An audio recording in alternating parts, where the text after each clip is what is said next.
Hello everyone. Audio video clear है, पहले ये बता दीजिए।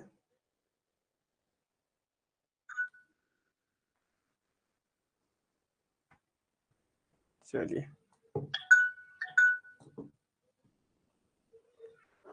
अनामिका जी, ऋचा जी, हेलो, हाय, गुड इवनिंग। ठीक है, चलिए। तो आज हमारी फर्स्ट क्लास है और फर्स्ट यूनिट से हम शुरू करेंगे टीचिंग एप्टीट्यूड। ठीक है, तो देखिए, पहले एक बार थोड़ा बेसिक डिस्कस कर लेते हैं कि हम किस तरीके से, किस पैटर्न में हम पढ़ाई करने वाले हैं। तो देखिए, मैं यहाँ पे आपको शॉर्ट नोट्स प्रोवाइड करूंगा। मैक्सिमम बच्चों को ये शॉर्ट नोट्स पसंद भी आते हैं और उससे काम हो जाता है। बट कुछ ऐसे बच्चे होते हैं जो कहते हैं कि भाई हमें जब तक थ्योरी नहीं पढ़ेंगे तब तक समझ में नहीं आता, उन्हें बेटर क्लैरिफिकेशन के लिए थ्योरी चाहिए होती है। ठीक है, तो उस केस में आप केवीएस मदान परचेज कर सकते हैं। ठीक है, केवीएस मदान के अंदर आपको काफी अच्छी थ्योरी मिल जाएगी, काफी अच्छी बुक है वो, मैं रिकमेंड करता हूँ। उसमें कुछ क्वेश्चंस भी मिल जाएंगे जो आप प्रैक्टिस के लिए यूज कर सकते हैं। ठीक है, उसके अलावा अगर जैसे कोई डाउट वगैरह हो तो क्लास के बाद हम इजीली उसको आराम से डिस्कस कर सकते हैं। Got it? चलिए, तो शुरू करते हैं हमारी फर्स्ट यूनिट टीचिंग एप्टीट्यूड।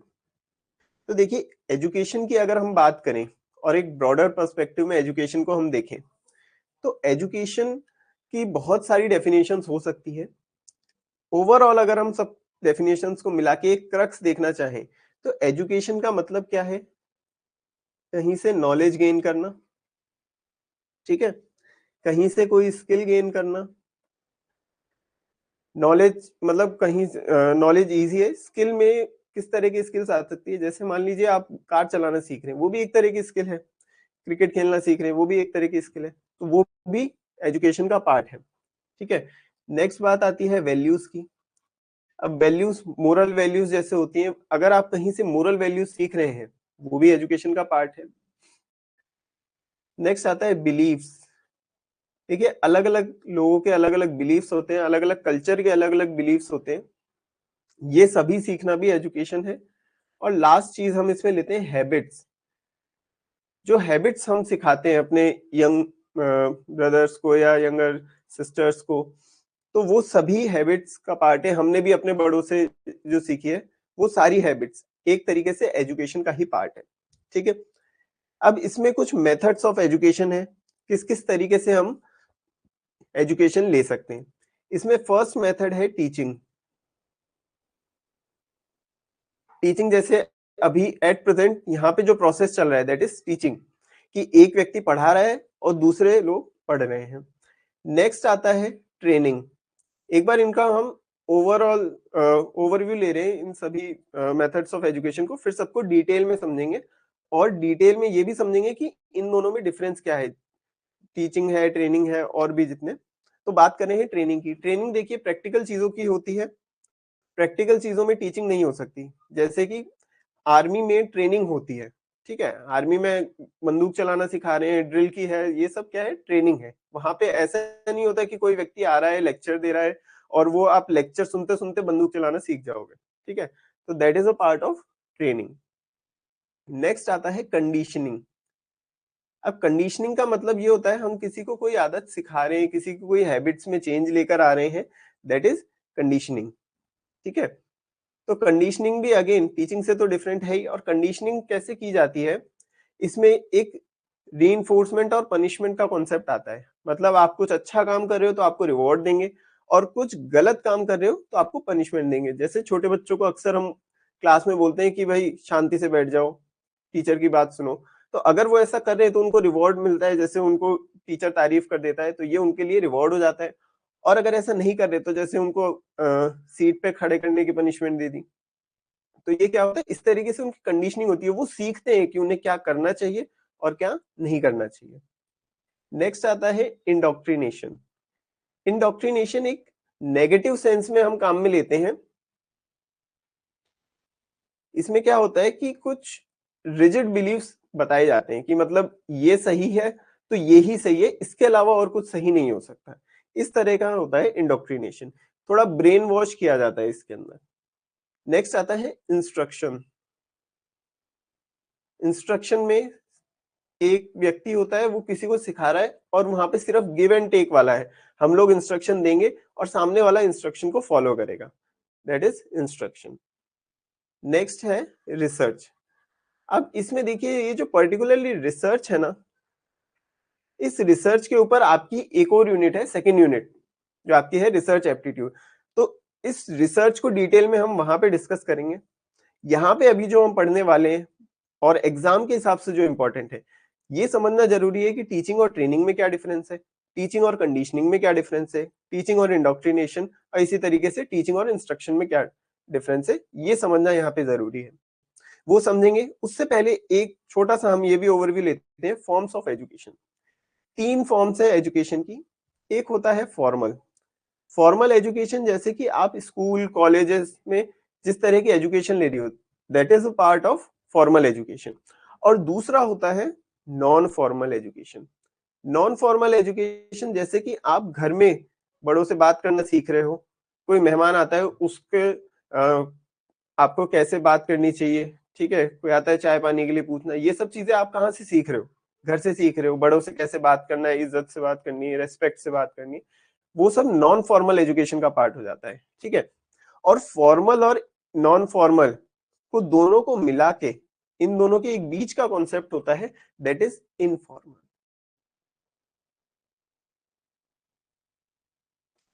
ठीक है, चलिए नेक्स्ट चलते हैं।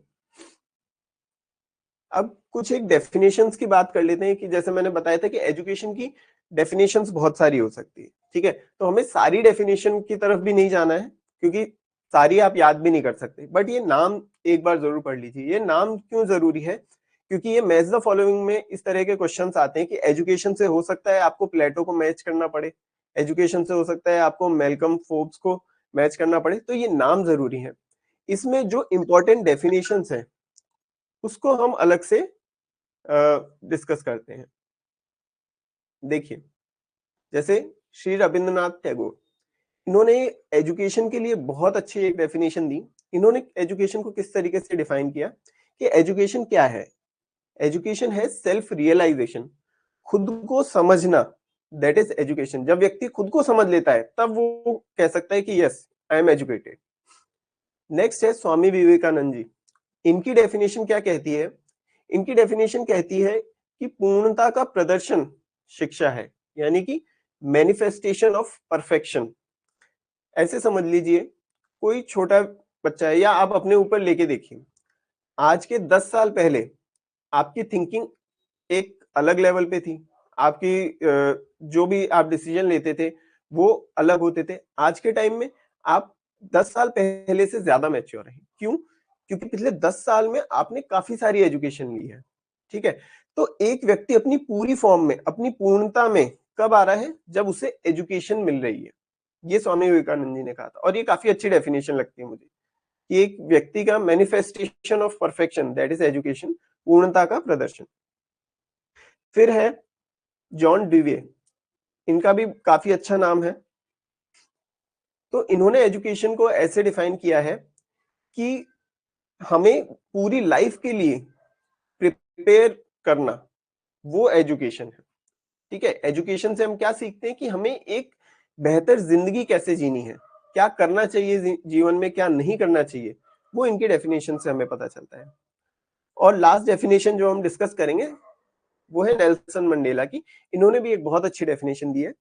इन्होंने क्या कहा है कि it is the most powerful weapon to change the world. शिक्षा वो हथियार है जिससे आप दुनिया बदल सकते हो, ठीक है।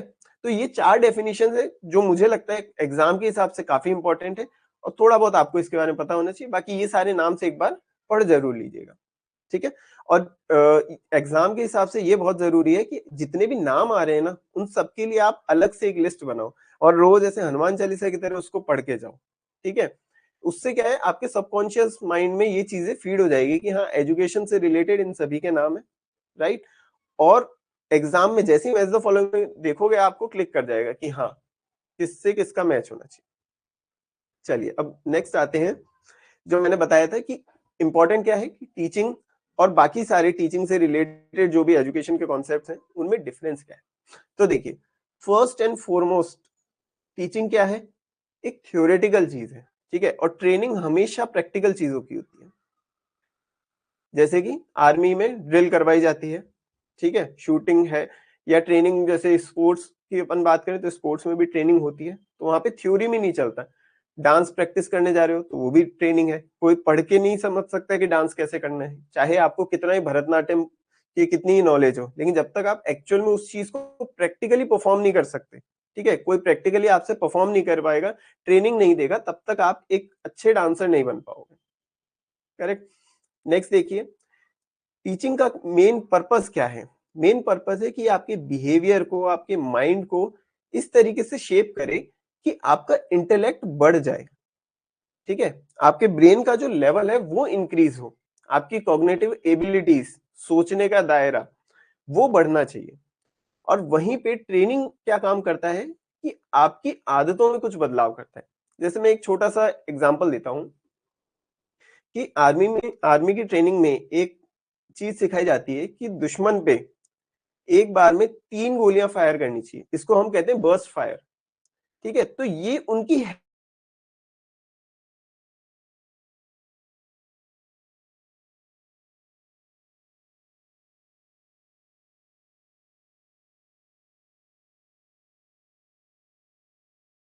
क्या सिखाते हैं?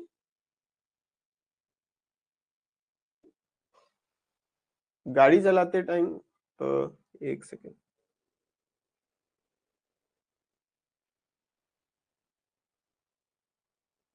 हाँ, अब आ गया है, ठीक है।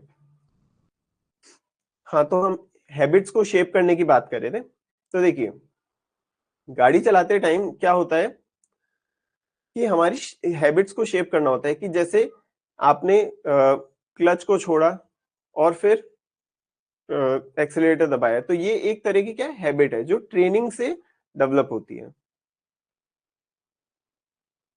वीडियो क्लियर नहीं है?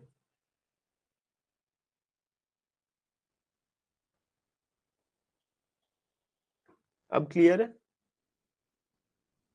चलिए, ठीक है। ठीक है, ये दूसरा पॉइंट समझ में आया, पर्पस क्या है टीचिंग का और क्या पर्पस है ट्रेनिंग का। नेक्स्ट देखिए, टीचिंग एक ब्रॉडर एरिया में यूज किया जा सकता है, जबकि ट्रेनिंग एक स्पेसिफिक एरिया के लिए होता है। टीचिंग कंटिन्यूअस है, ये लाइफ टाइम आपके साथ चलता रहेगा, ठीक है? लाइफ टाइम हम लोग कुछ ना कुछ सीखते रहेंगे, राइट? और ट्रेनिंग क्या है, बहुत लिमिटेड टाइम के लिए होती है, बहुत लिमिटेड टाइम के लिए होती है कि 2 महीने, 6 महीने, साल भर आपकी ट्रेनिंग चल रही है। और टीचिंग का कोई मतलब वो नहीं है कि कोई लिमिटेड टाइम के लिए नहीं है। आप अगर अभी सोचोगे तो मेरे ख्याल में एटलीस्ट आप 15 साल की पढ़ाई कर चुके हो और अभी भी और कर रहे हो, राइट? तो ये सब क्या हो जाते हैं? तो टीचिंग क्या है, चलती रहेगी, कंटिन्यूअस प्रोसेस है। नेक्स्ट है कि टीचिंग यूजुअली फ्लेक्सिबल होती है। टीचिंग में बहुत ज्यादा रिजिडिटी नहीं होती है, ठीक है? और थोड़ी फ्लेक्सिबिलिटी होती है लर्नर को कि वो किस तरीके से चीजों को समझना चाहता है। हो सकता है क्योंकि हर स्टूडेंट देखिए अलग अलग होता है, जैसे क्लास की स्टार्टिंग में मैंने आपको बताया कि अगर आपको पसंद है कि थ्योरी बहुत ज्यादा पढ़नी है तो आप बुक से भी पढ़ सकते हो। तो ये क्या है, फ्लेक्सिबिलिटी है। बट ट्रेनिंग जो होती है ना, ट्रेनिंग बहुत रिजिड होती है। मतलब ड्रिल के टाइम आप ऐसे नहीं बोल सकते कि मैं एक पे लेफ्ट की जगह राइट उठाऊंगा, ठीक है? तो वो परेड हमारी गड़बड़ हो जाएगी, ठीक है? तो ट्रेनिंग में सबको एक जैसा परफॉर्म करना होगा, थोड़ी रिजिडिटी वहां पे हमें देखने को मिलेगी, ठीक है? टीचिंग और ट्रेनिंग में डिफरेंस क्लियर हुआ। नेक्स्ट बात करते हैं टीचिंग और इंस्ट्रक्शन की। तो इन दोनों में क्या डिफरेंस है? देखिए, टीचिंग अगेन भाई हमारे पोटेंशियल को डेवलप करता है, और इंस्ट्रक्शन में सिर्फ ये बताया जाता है कि हमें क्या करना है, क्या नहीं करना। जैसे क्लास में इंस्ट्रक्शन दिया जाता है, बातें मत करो, पढ़ाई करो, ठीक है? तो इस तरह के इंस्ट्रक्शन होते हैं कि क्या नहीं करना, क्या करना है। टीचिंग आपकी फॉर्मल भी हो सकती है और इनफॉर्मल भी हो सकती है, बट इंस्ट्रक्शन हमेशा फॉर्मल ही होगा, ठीक है? आपको कभी इनफॉर्मल सेटअप में कोई इस तरह के इंस्ट्रक्शन नहीं दे सकता। फिर टीचिंग का स्कोप ज्यादा है, वेयर एज इंस्ट्रक्शन का स्कोप काफी नैरो है और लिमिटेड है, क्योंकि ये पर्टिकुलर किसी किसी चीज में ही दिए जा सकते हैं इंस्ट्रक्शन, कि आप बताने के लिए कि क्या करना चाहिए क्या नहीं करना चाहिए। ये इंस्ट्रक्शन बहुत ही लिमिटेड है। इंस्ट्रक्शन से हम कभी ये नहीं बता सकते कि साइंस क्या है, मैथ्स क्या है, वो इंस्ट्रक्शन से नहीं बता सकते, वो आप टीचिंग से ही बता सकते हो। इंस्ट्रक्शन से तो आप कुछ हैबिट्स स्टूडेंट्स की बना सकते हो, कुछ उन्हें ये बता सकते हो कि सही क्या चीज करनी चाहिए, क्या गलत चीज है जो कि नहीं करनी चाहिए। इससे ज्यादा आप नहीं बता सकते। अगर फिलोसफी पढ़ाना चाहते हो, उनके ब्रेन का लेवल, उनका इंटेलेक्ट जो है, पोटेंशियल जो है वो डेवलप करना चाहते हो, तो आपको टीचिंग पे ही आना पड़ेगा। नेक्स्ट अगेन, टीचिंग हमने अभी देखा फ्लेक्सिबल होती है, whereas instruction generally classroom में ही कन्फाइंड होते हैं, मतलब क्लासरूम में ही इस तरह के इंस्ट्रक्शन दिए जाते हैं जिसकी हम बात करते हैं। फिर टीचिंग इंटरेक्टिव होती है, वेयर एज इंस्ट्रक्शन में इंटरेक्शन नहीं होता है, सिर्फ गिव एंड टेक होता है कि टीचर ने बोला चुप रहना है तो चुप रहना है बस। अगर फिर भी बात करोगे तो फिर आपको पनिशमेंट मिलेगा उसके अंदर। फिर टीचिंग जो है हर लेवल पे होती है, ठीक है। टीचिंग के कई अलग अलग लेवल भी होते हैं जो कि हम नेक्स्ट क्लास में डिस्कस करेंगे, यहाँ मैं एक ब्रीफ दे देता हूँ। टीचिंग हर लेवल पे होती है, यानी कि आप बड़े हो, छोटे हो, अडल्ट हो, अडोलेसेंट्स हो, हर लेवल पे आपको टीचिंग देखने को मिलेगी। But instruction generally memory level पे, बेसिकली जो स्कूल लेवल पे होता है, इंस्ट्रक्शन हमें देखने को मिलता है। कॉलेज में हमें कोई नहीं बोलता कि भाई पढ़ाई कर लो, ठीक है। कॉलेज में तो ऐसे हो जाते हैं, आप फ्री हो जाते हैं, पढ़ रहे हो, लेक्चर ले रहे हो तो आपका फायदा है, क्लासेस बंक कर रहे हो तो भी टीचर आपको ऐसे आके अलग से कोई इंस्ट्रक्शन नहीं दे रहा, कोई पनिशमेंट वहां पे नहीं मिलेगी आपको।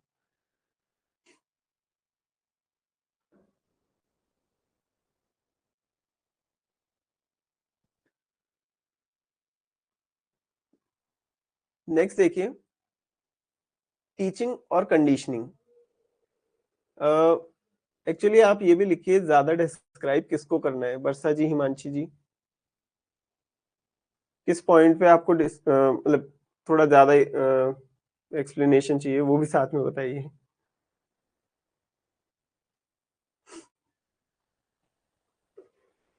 चलिए नेक्स्ट देखिए, टीचिंग और कंडीशनिंग की बात करें तो कंडीशनिंग किस तरह की चीज होती है। कंडीशनिंग किस तरह की चीज होती है कि वहां पे आपकी हैबिट्स को शेप किया जाएगा। कंडीशनिंग का एक काफी फेमस एग्जांपल है, देखिए एक डॉग है, उसकी कंडीशनिंग की जा रही है। कैसे की जा रही है कि घंटी बजने पर उसको रोटी दिखाई जा रही है, ठीक है।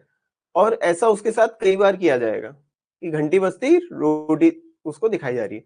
तो जैसे ही डॉग क्या करता है कि रोटी देखता है ना, तो उसको लगता है कि अरे वाह, मुझे खाना मिलने वाला है, तो उसके मुंह में सलाइवा बनने लगता है, ठीक है। अब इस तरीके से उसकी कंडीशनिंग करी है कि दोनों चीजें साथ में की जा रही है, घंटी भी बजाई जा रही है और रोटी भी दिखाई जा रही है। लेकिन फिर बाद में क्या होगा कि उसको रोटी नहीं दिखाई जाएगी, सिर्फ घंटी बजाई जाएगी, तो भी उसके सलाइवा फॉर्मेशन होगा, ठीक है। तो ये क्या की जा रही है, कंडीशनिंग की जा रही है कि एक तरीके से उसके बिहेवियर को मॉडिफाई किया जा रहा है, ठीक है। एक तो ये कंडीशनिंग होती है। दूसरी कंडीशनिंग क्या होती है कि कोई छोटा बच्चा है, छोटे बच्चों के साथ अक्सर कंडीशनिंग की जाती है। जैसे मान लीजिए कोई 3 साल का बच्चा है, 2 साल का बच्चा है, तो उसको आप समझा नहीं सकते सीधे सीधे, आप उसके साथ टीचिंग का काम नहीं कर सकते। उसके साथ जरूरी है कंडीशनिंग का काम करना। कि 2 साल का बच्चा है, 3 साल का बच्चा है, उसने खाना खा लिया, तो उसको एकदम हंस के वेरी गुड बोल रहे हो, उसकी पीठ थपथपा रहे हो, वो समझ जाएगा कि उसने कुछ अच्छा काम किया है, ठीक है। उसके लिए ताली बजा रहे हो, जैसे छोटे बच्चों को बोलते हैं ना कि बेटा पोयम सुनाओ, उसने पोयम सुनाई तो लोग ताली बजा रहे हैं उसके लिए, उसको शाबाशी दे रहे हैं, खुश हो रहे हैं। तो उससे वो क्या समझ जाता है कि उसने कुछ अच्छा काम किया है, ठीक है। आप उसको डायरेक्टली बोल के बताओगे कि हाँ ये बहुत अच्छा काम होता है, पढ़ाई लिखाई करनी चाहिए, पोयम याद कर लो, तुम्हारी मेमोरी शार्प होगी, वो ये सब नहीं समझेगा। उसको ये समझ में आएगा कि हाँ मैंने पोयम सुनाई, सब लोग ताली बजा रहे हैं, तो ये मैंने कुछ अच्छा काम किया है। ये हो गई कंडीशनिंग, ठीक है। तो टीचिंग तो आपका इंटेलेक्ट को डेवलप करता है, वेरएस कंडीशनिंग क्या करता है, आपके बिहेवियर का मॉडिफिकेशन करता है। और किस तरीके से, रीइंफोर्समेंट एंड पनिशमेंट। रीइंफोर्समेंट मतलब जैसे ताली बजा देना, ठीक है। और पनिशमेंट में क्या होगा कि छोटा बच्चा अगर कुछ गलत काम कर रहा है तो उसको पनिशमेंट दी जाएगी, ठीक है। जैसे कृष्ण कन्हैया अगर माखन चुरा के ला रहे हैं तो उनको पिटाई पड़ रही है, उनको डांट पड़ रही है, जिससे कि वो समझ जाए कि ये काम गलत है। चलिए, फिर टीचिंग के अगर स्कोप को देखें तो अगेन वो ब्रॉडर है। हमने जो भी सारे अभी डिस्कस किए हैं उसमें सबसे ब्रॉडर स्कोप टीचिंग का ही है, तो ये पॉइंट तो आपको सब में ही मिलेगा कि टीचिंग का स्कोप ज्यादा है और वेरएस कंडीशनिंग का हो या ट्रेनिंग का हो, सबका स्कोप कम है, क्योंकि ये बहुत कम जगह अप्लाई की जा सकती है। जैसे आप कंडीशनिंग देखिए, एकदम छोटे बच्चों के साथ आप अप्लाई कर रहे हैं, जबकि टीचिंग हर लेवल पे मिलेगा, तो स्कोप टीचिंग का यहाँ पे ज्यादा है। अगेन देखिए, रीइंफोर्समेंट इज नॉट नेसेसरी, ठीक है, जरूरी नहीं है कि टीचिंग में आपके लिए ताली बजवाई जाए या वेरी गुड बोला जाए हर बार, लेकिन कंडीशनिंग में जरूरी है, ठीक है। कंडीशनिंग में तो बेसिकली काम ही इसी चीज का है कि आप कुछ इस तरह का काम कर रहे हो कि छोटे बच्चे को समझ में आए कि हाँ उसने कुछ अच्छा काम किया है, तो ये रीइंफोर्समेंट कंडीशनिंग में जरूरी है बट टीचिंग में जरूरी नहीं है। Next, repetition is not necessary. Teaching में रिपीटिशन बहुत ज्यादा बार नहीं होता है, लेकिन कंडीशनिंग में रिपीटिशन बार बार किया जाता है। तो बेसिकली यहाँ पे रिपीटिशन का क्या मतलब है कि अगर कोई बच्चा है तो उसके बार बार कोई चीज समझानी पड़ेगी, तो हर बार वो पोयम सुनाएगा, हर बार ताली बजानी पड़ेगी, जिससे कि उसके दिमाग में ये चीज बैठ जाए कि हाँ पोयम सुना रहा हूँ मैं तो कुछ मैंने अच्छा काम किया है। अगर मैं खाना नहीं खा रहा हूँ और उसको इस चीज की डांट पड़ रही है, तो बार बार डांट पड़ेगी, तब जाके उसके दिमाग में ये क्लियर होगा कि हाँ मुझे खाना खाना चाहिए टाइम से, ठीक है। होमवर्क नहीं कर रहे, जैसे अगर कोई बच्चा होमवर्क नहीं कर रहा है तो उसको पनिशमेंट बार बार दिया जाता है, जिससे उसे ये समझ में आए कि उसे होमवर्क करना चाहिए, ठीक है। तो रिपीटिशन कंडीशनिंग में बार बार किया जाएगा, बट टीचिंग में रिपीटिशन बार बार नहीं किया जाता। Again, application at all levels, ये पॉइंट्स हमने पहले डिस्कस किया था। और कंडीशनिंग क्या है, अप्लाइड एट लोवेस्ट लेवल, कि एकदम जो छोटे बच्चे होते हैं उनके साथ इस चीज को अप्लाई किया जाता है। क्लियर? चलिए, फिर यहाँ पे कंडीशनिंग के कुछ टाइप्स भी होते हैं। देखिए, एक तो होती है क्लासिकल कंडीशनिंग। क्लासिकल कंडीशनिंग कैसे समझते हैं? क्लासिकल कंडीशनिंग में टू स्टिमुलाई के बीच में कोई एसोसिएशन बनाया जाता है। अब स्टिमुलाई क्या है? देखिए, दो चीज होते हैं, एक स्टिमुलाई होता है और दूसरा होता है रेस्पॉन्स, ठीक है। स्टिमुलाई और रेस्पॉन्स। तो stimuli is a plural word for stimulus. तो इसमें क्या किया जाता है, जो मैंने आपको डॉग वाला एग्जांपल दिया था, वो क्लासिकल कंडीशनिंग का काफी अच्छा एग्जांपल है।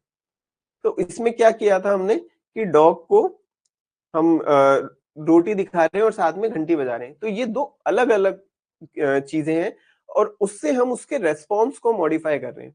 तो बेसिकली रोटी दिखा रहे हैं, घंटी बजा रहे हैं, और उसका रेस्पॉन्स क्या है कि उसके मुंह में सलाइवा फॉर्म हो रहा है, राइट। तो ये दो अलग अलग स्टिमुलाई हैं जिससे कि हम उसके रेस्पॉन्स को मॉडिफाई कर रहे हैं। पहले हमने ये दोनों चीजें साथ में करी और उसके मुंह में सलाइवा फॉर्मेशन हो रहा था। बाद में हमने रोटी नहीं दिखाई, सिर्फ घंटी बजाई है, ठीक है, और घंटी बजाते ही उसके सलाइवा फॉर्मेशन हो रहा है, क्योंकि उसे लग रहा है कि अब उसे रोटी भी मिलने वाली है, ठीक है। बट असल में हमने दोनों काम नहीं किए, हमने सिर्फ घंटी बजाई है। तो ये क्या हो रहा है कि दो अलग अलग चीजें करने पर उसका रेस्पॉन्स मॉडिफाई हो गया। पहले अगर घंटी बजाते तो उसका सलाइवा फॉर्मेशन नहीं होता, लेकिन हमने क्योंकि ये दोनों काम साथ में करने लग गए, तो उसका सलाइवा फॉर्मेशन सिर्फ घंटी बजाने पर भी होने लग गया, ठीक है। ये क्लासिकल कंडीशनिंग का बहुत अच्छा एग्जांपल है। इसके ऊपर थ्योरी भी है, जो कि हम आगे टीचिंग की काफी कुछ थ्योरीज पढ़ेंगे। उसमें पावलोव ने ये एक्सपेरिमेंट किया था, तो उसकी थ्योरी भी हम आगे पढ़ेंगे। दूसरा आता है operant conditioning.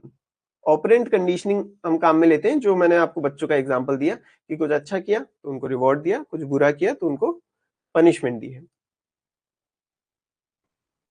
Lowest level of conditioning basically कि हम छोटे बच्चों को सिखाने के लिए कंडीशनिंग का यूज करते हैं। लोवेस्ट लेवल ऑफ कंडीशनिंग नहीं है, लोवेस्ट लेवल ऑफ एजुकेशन है, basically applied at lowest level. तो बच्चों के लिए काम में लिया जाता है इसको।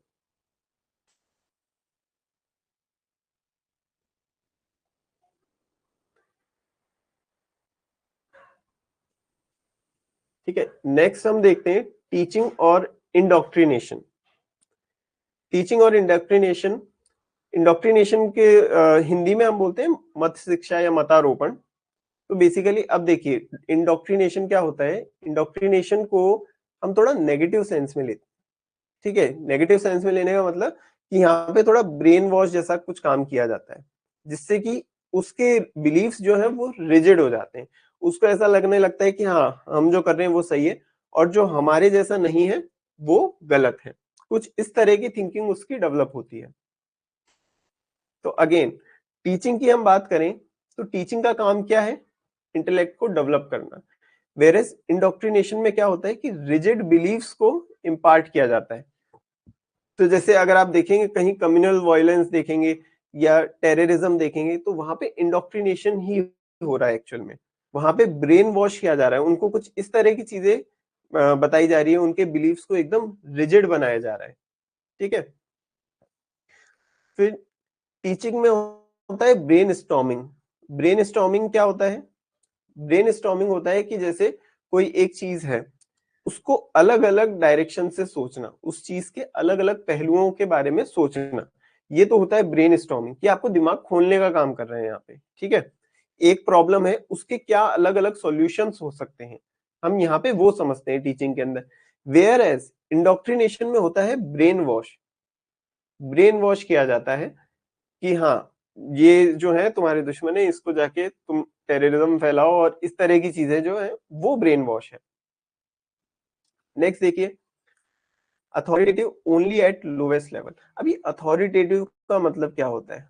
देखो, मतलब अथॉरिटेटिव एक तरीके से आप समझिए कि तानाशाही जो टीचर्स करते हैं, लेकिन किस लेवल पे करते हैं? एकदम छोटे लेवल। जैसे कई बार होता है छोटे बच्चों को हम पनिशमेंट दे रहे हैं, उनको बोल रहे हैं चुपचाप बैठ जाओ, तो चुपचाप बैठ गए। ठीक है। छोटे बच्चे पूछ रहे हैं कि ma'am may I go to washroom, मना कर दिया, बताओ। ठीक है। तो ये क्या है? अथॉरिटेटिव है, लेकिन ये एकदम लोवेस्ट लेवल पर है।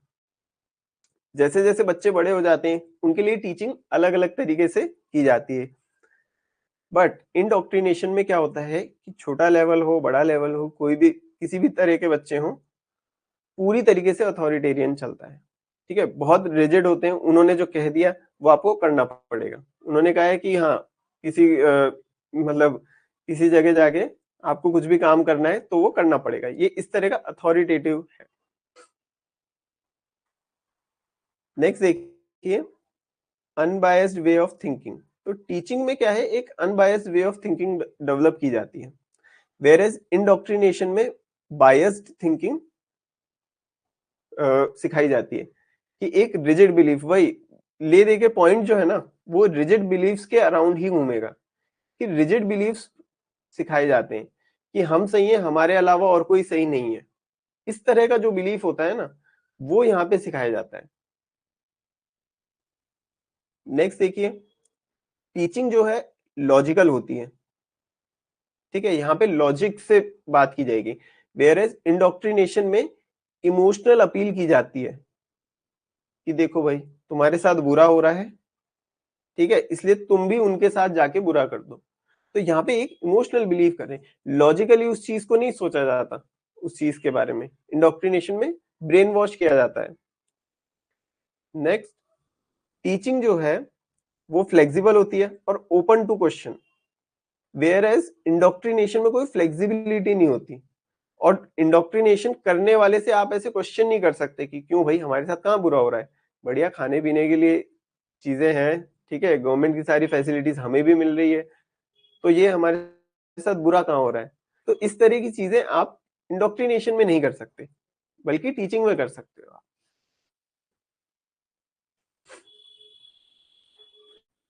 अब इसके बाद इंडोक्ट्रिनेशन को जैसे हमने देखा कि ये काफी नेगेटिव चीज है जो की जाती है, ब्रेन वॉश किया जाता है इसके अंदर। तो अब इसके अंदर आप ये समझिए कि कुछ जो एजुकेशनिस्ट थे, उन्होंने ये सवाल उठाया कि हम इंडोक्ट्रिनेशन को, मतारोपण पार्ट क्यों मानते हैं? ठीक है।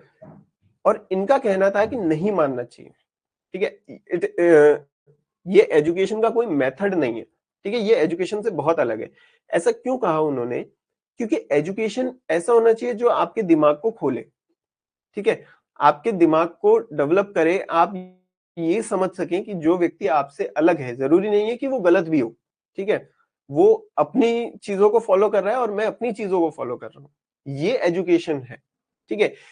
तो एजुकेशन आपको आपके ब्रेन को ओपन करता है और आप अलग अलग डायरेक्शन में अलग अलग चीजों के बारे में सोच सकते हैं, दैट इज एजुकेशन।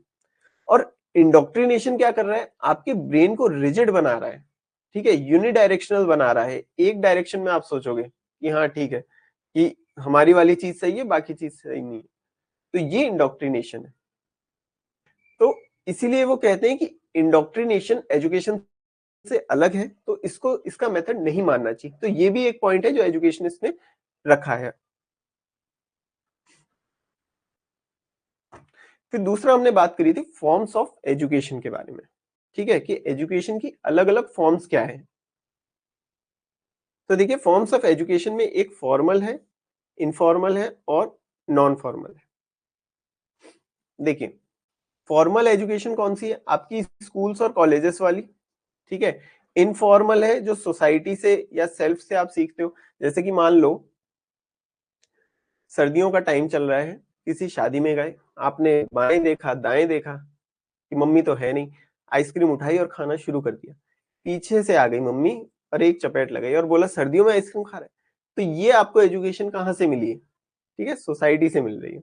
दूसरा, एजुकेशन आपको सेल्फ से भी मिल सकती है, कि मतलब आपने कुछ काम किया, वो कुछ गलत हुआ, आपने खुद के कामों से सीखा कि ठीक है, ये चीज करनी गलत है, इसका रिजल्ट सही नहीं आया, तो मुझे कुछ अलग तरीके से प्लान करना चाहिए, अब की बार मैं सक्सेस जरूर लूंगा। तो ये क्या हो गया, इनफॉर्मल तरीका हो गया।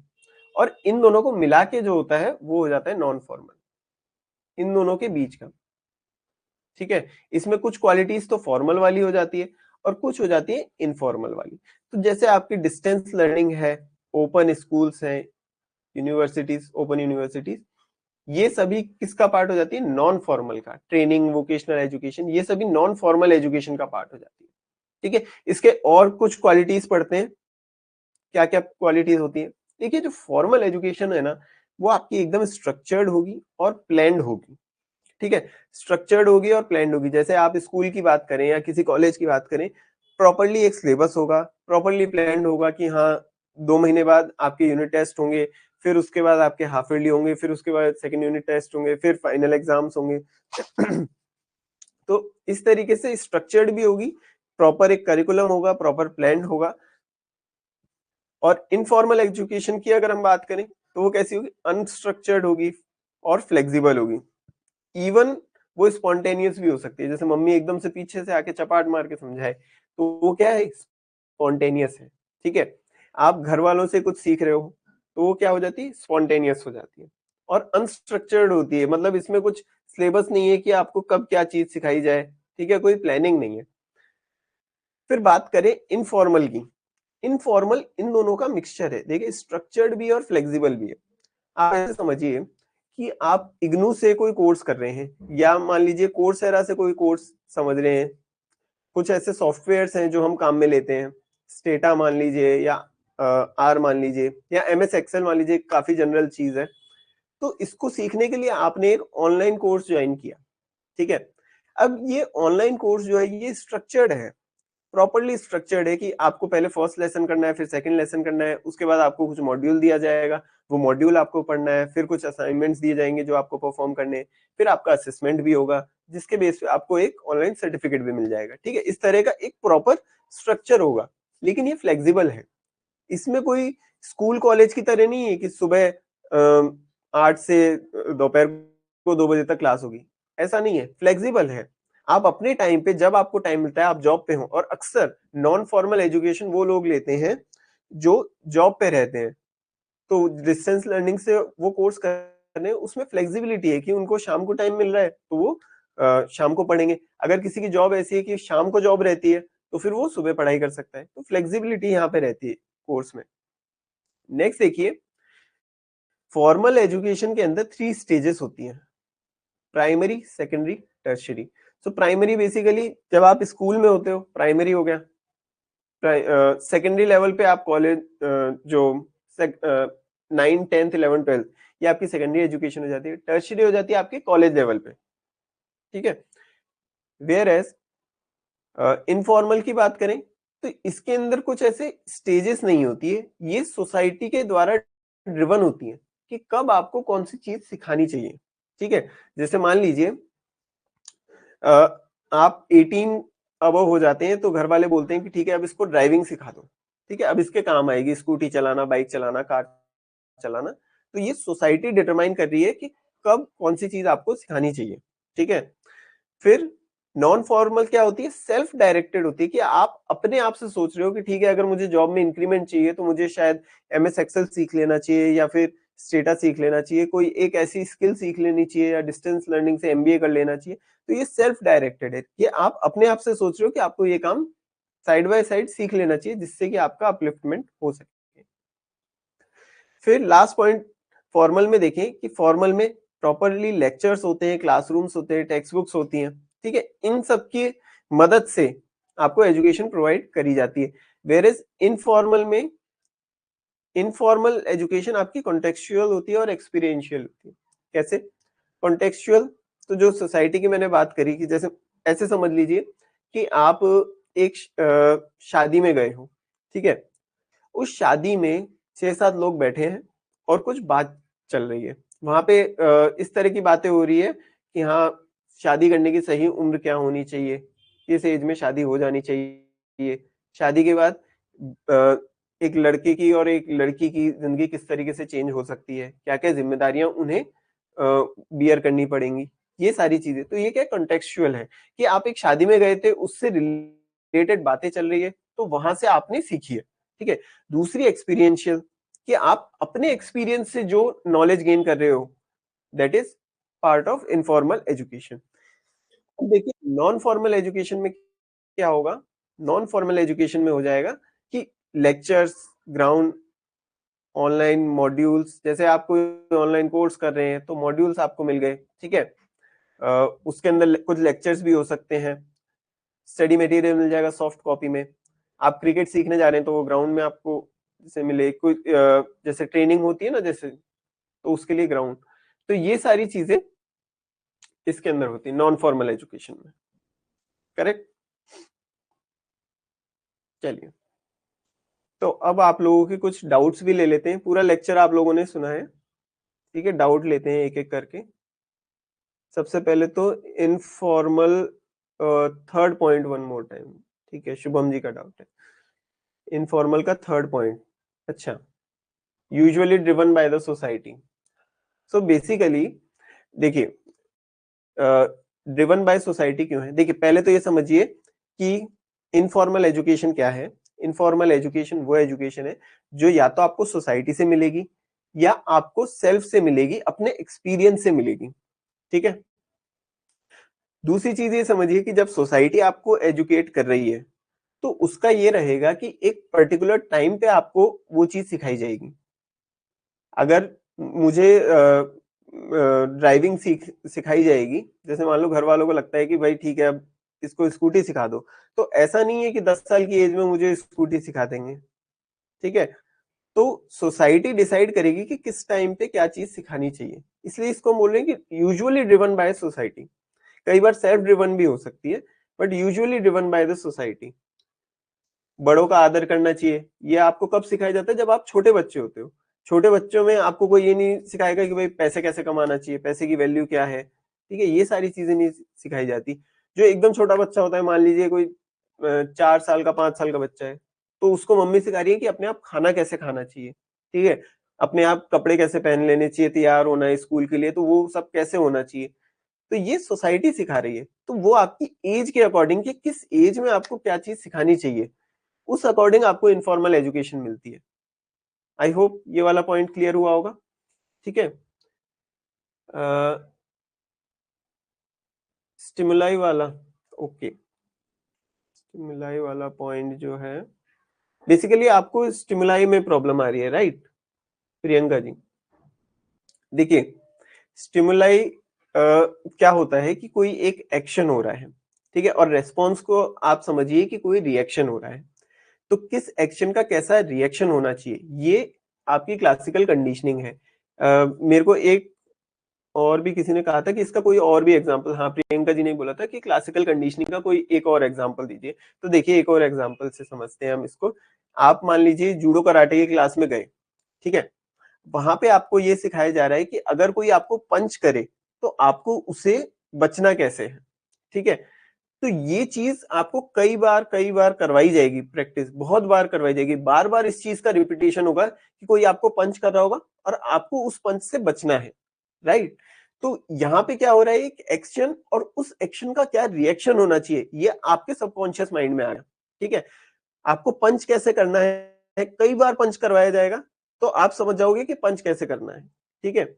तो इस तरह की जो चीजें हैं, ये क्लासिकल कंडीशनिंग का टाइप होता है। जैसे आर्मी में एक बड़ी इंटरेस्टिंग चीज है, मैं बताता हूँ। आर्मी में जो कई ऐसे एरियाज में रहते हैं कि जहाँ पे आपके ऊपर कहीं भी सडनली अटैक हो सकता है।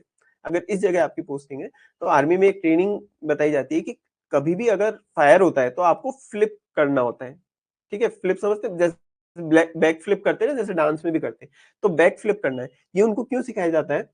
क्योंकि जब फायरिंग की जाती है, तो अक्सर आपकी अपर बॉडी को टारगेट किया जाता है। कोई पैर पे गोली नहीं मारेगा। गोली मारने वाला टारगेट करेगा कि आपके हेड पे या आपकी चेस्ट पे गोली मारी जाए। तो ये क्यों सिखाई जाती है? तो देखिए, जब कोई भी फायर कर रहा है और आप बैक फ्लिप कर रहे हो, तो क्या होगा कि आप उस गोली से बच सकते हो। तो इस चीज की ट्रेनिंग दी जाती है उनको, कई बार ये काम करवाया जाता है। तो इससे उनकी कंडीशनिंग हो जाती है कि जैसे ही उनको ये स्टिमुलस मिला, उनका रिस्पॉन्स ऐसा आएगा, जैसे ही एक एक्शन हुआ, उनका रिएक्शन कुछ इस तरह का होगा, ठीक है? आई होप आप इस चीज को समझे होंगे।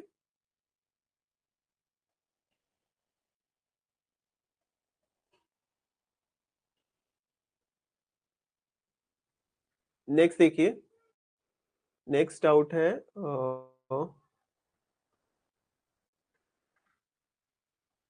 इनफॉर्मल का फोर्थ पॉइंट।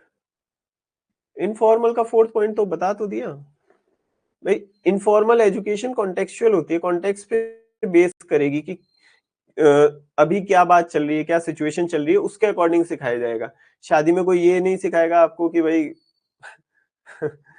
कि पढ़ाई कैसे करनी चाहिए, या चलो सिखा भी देते हैं कुछ रिश्तेदार, बट अगर कुछ उससे रिलेटेड बात चल रही होगी तभी सिखाया जाएगा।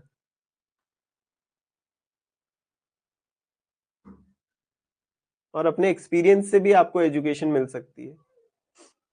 तो दीज आर बेसिकली, लास्ट वाले पॉइंट में हम ये डिस्कस कर रहे हैं कि सोर्सेस क्या हैं, फॉर्मल एजुकेशन के सोर्सेस क्या हैं, नॉन फॉर्मल एजुकेशन के सोर्सेस क्या हैं, इनफॉर्मल एजुकेशन के सोर्सेस क्या हैं, ये सब हमें सिखाया जाएगा, ठीक है? तो वैसे इनफॉर्मल एजुकेशन कहाँ कहाँ से मिल सकती है, किन किन सोर्सेस से मिल सकती है, वो हमें कैसे पता चलेगा? कॉन्टेक्चुअल से या एक्सपीरियंस से हमें पता चलेगा।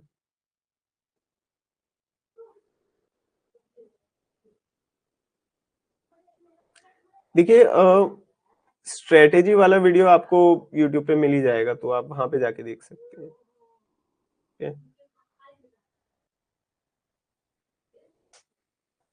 नॉन फॉर्मल में एक्सपर्ट से सजेशन नहीं ले सकते? क्यों नहीं ले सकते? ले सकते हो।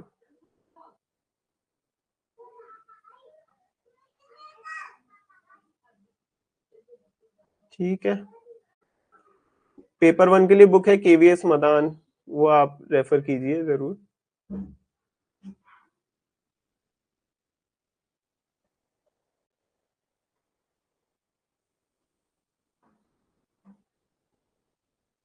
Can stimulus be crafted by same person and received by the same? Okay, मतलब कि मतलब मैं नहीं नहीं, ऐसा नहीं होता। देखिए, स्टिमुलस कोई एक्सटर्नल होगा और उसका रेस्पॉन्स देने वाला, मतलब अगर रेस्पॉन्स वाले आप खुद हैं, तो स्टिमुलस एक्सटर्नल होना चाहिए। ऐसा नहीं कि पहले, मतलब आप खुद ही स्टिमुलस खुद को दें, और वो नहीं है, ऐसा नहीं होगा।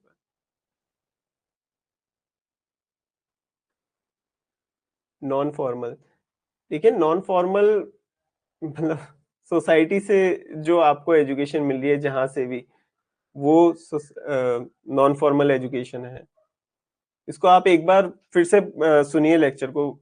मैं बहुत अच्छे से नॉन फॉर्मल को, अच्छा सॉरी, नॉन फॉर्मल पूछ रहा हूँ। नॉन फॉर्मल वो है जो आप डिस्टेंस लर्निंग, ओपन स्कूल्स, या कुछ कोर्सेरा से आपने कोर्स लिया है, national institute of open schooling, या फिर जैसे स्कूल लेवल पे एनआईओएस होता है, यूनिवर्सिटी लेवल पे इग्नू होता है, इग्नू से आपने कोई कोर्स किया है, तो ये सब क्या हो जाते हैं? नॉन फॉर्मल एजुकेशन का पार्ट हो जाते हैं, कि ऑनलाइन ही आप सीख रहे हैं, ठीक है? डिस्टेंस लर्निंग, बेसिकली इसमें सबसे इंपॉर्टेंट चीज है डिस्टेंस लर्निंग। एग्जाम में इस तरह से आ सकता है क्वेश्चन कि फॉलोइंग में से कौन सा नॉन फॉर्मल एजुकेशन का टाइप है, तो उसमें इग्नू का एक ऑप्शन आ सकता है। ठीक है, डिस्टेंस लर्निंग है, ट्रेनिंग अगर कोई हो रही है आपकी, वो भी नॉन फॉर्मल का ही पार्ट हो जाता है। आप गाड़ी चलाना सीख रहे हो, क्या वो फॉर्मल एजुकेशन है? क्या उस चीज की ऐसे आपको कोई डिग्री वगैरह मिलेगी कि हाँ आपने गाड़ी चलानी सीख ली? नहीं ना, तो वो यूजुअली नॉन फॉर्मल हो जाता है, नॉन फॉर्मल एजुकेशन का पार्ट होता है। अच्छा कोई बात नहीं निधि जी, आप समझ में आ गया होगा आई होप।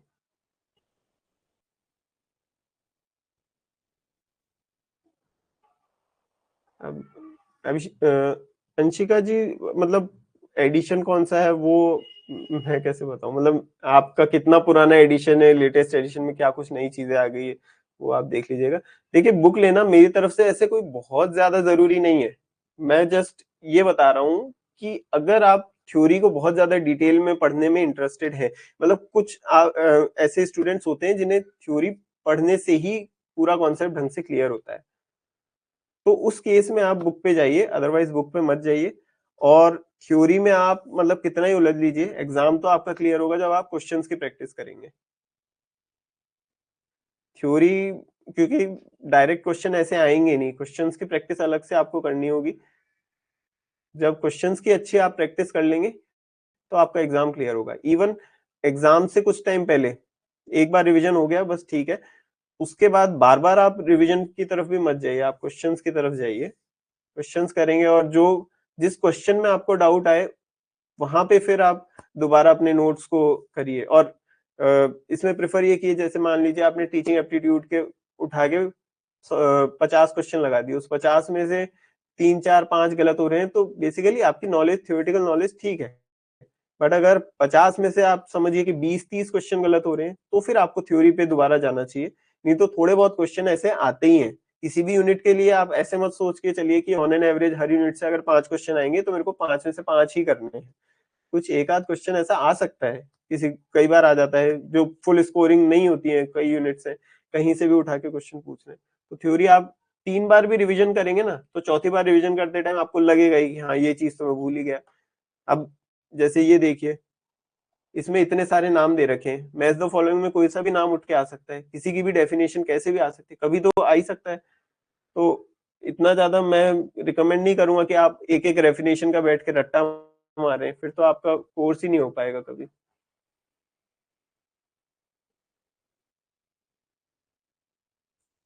हाँ निधि जी, अब की बार अच्छे से पीवाईक्यू वगैरह करके जरूर जाइएगा, उससे आपका जरूर अब की बार में जेआरएफ ही क्लियर होगा। बिल्कुल। चलिए आज का सेशन एंड करें फिर। आप लोगों के कंटेंट से रिलेटेड तो आई गेस और डाउट आ नहीं रहे हैं।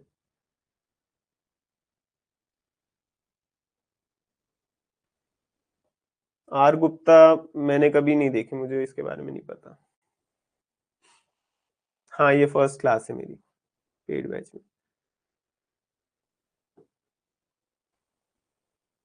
नहीं नहीं, मैं बिल्कुल नहीं कहूंगा कि आप इन थिंकर्स की डेफिनेशन याद करें, बिल्कुल जरूरत नहीं है। चलिए ठीक है, फिर आज का सेशन यहीं पर एंड करते हैं। नेक्स्ट क्लास होगी कल 7:30 बजे। सी यू इन क्लास।